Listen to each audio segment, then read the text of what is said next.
Okay, good morning, good afternoon, and good evening. Welcome sa Sir Ariel Math. So our topic is all about quadratic equations. So bago tayo magpatuloy, pakihingi ng isang like at saka subscribe. At paki-hit na rin ng notification bell para lagi tayong updated sa mga bagong upload natin. Okay, so quadratic equations are written in the form ax squared plus bx plus c equals 0, where a is not equal to 0. Okay, so there are methods used to solve quadratic equations.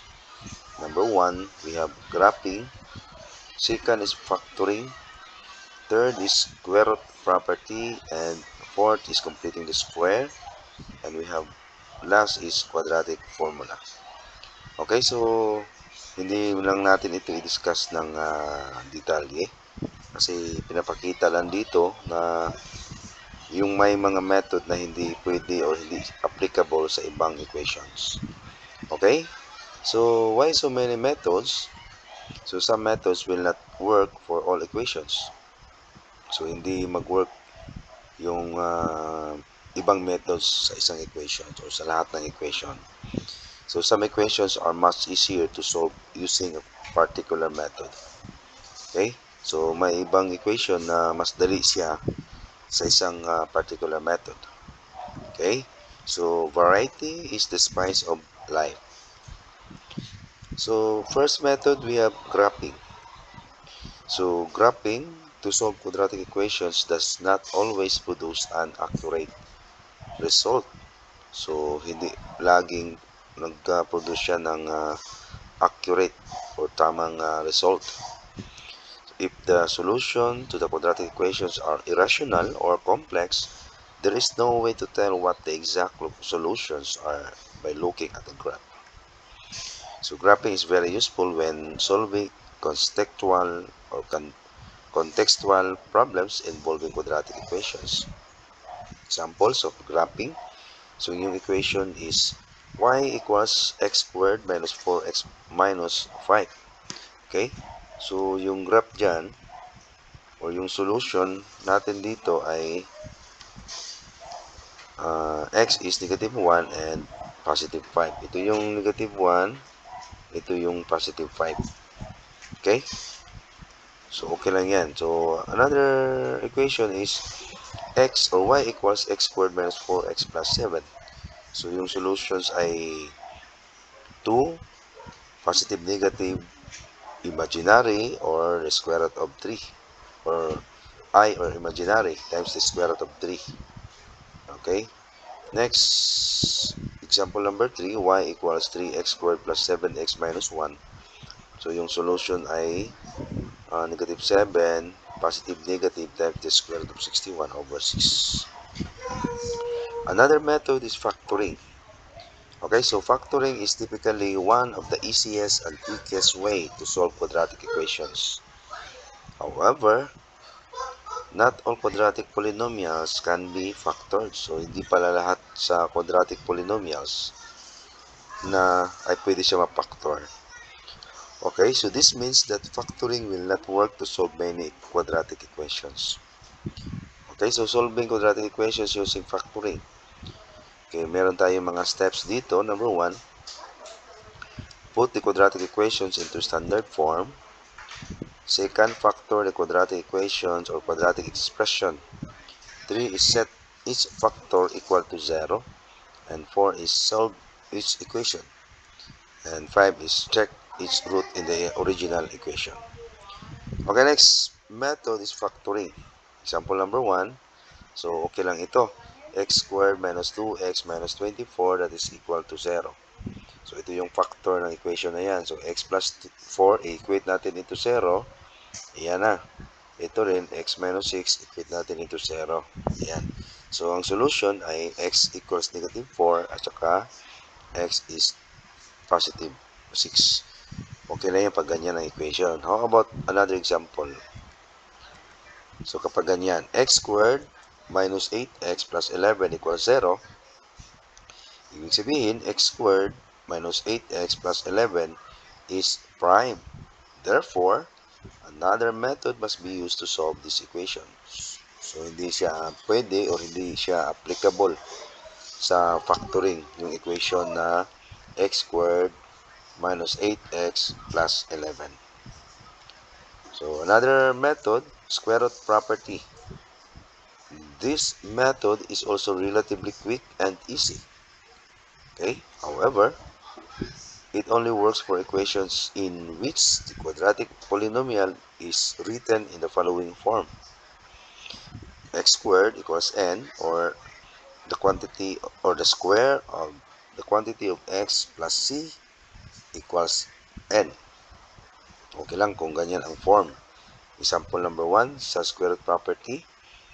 Okay, madali lang yung number 1. X squared equals 49. So therefore, the square root of x squared equals the square root of 49. So yung solution ay yung x is positive 7 at saka negative 7.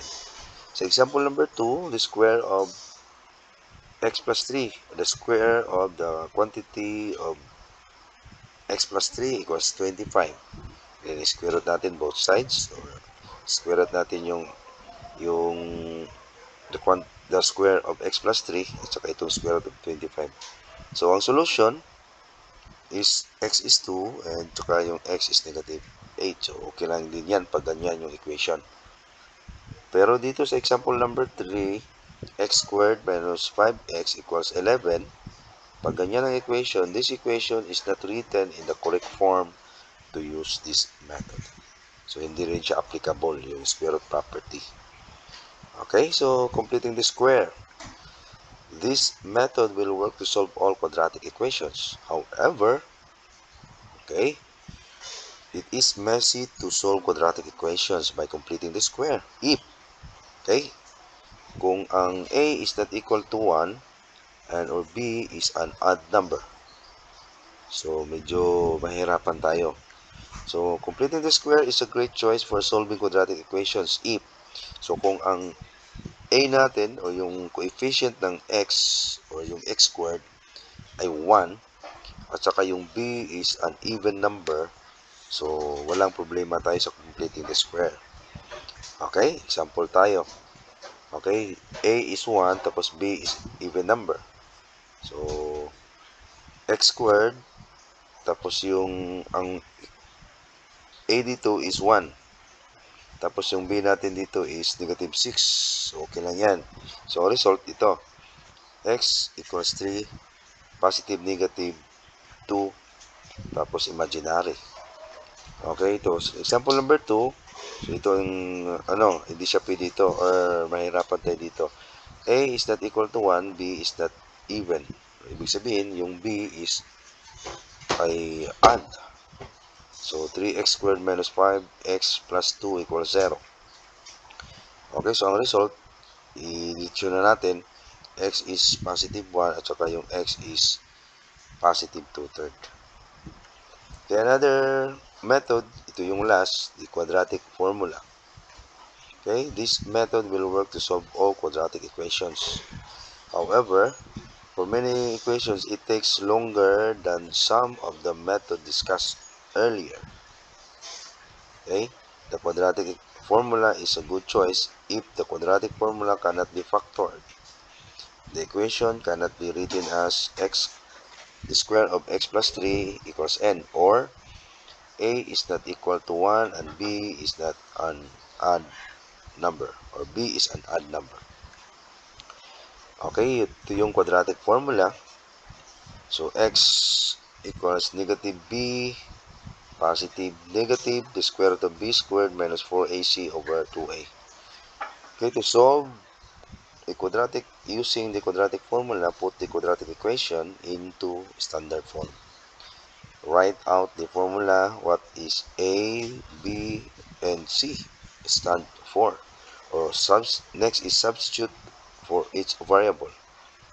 Then split into two separate equations, setting each equal to 0, and solve. Then last is check each root in the original equation. Okay, example. So, yung equation ay x squared minus 8x minus 17 equals 0.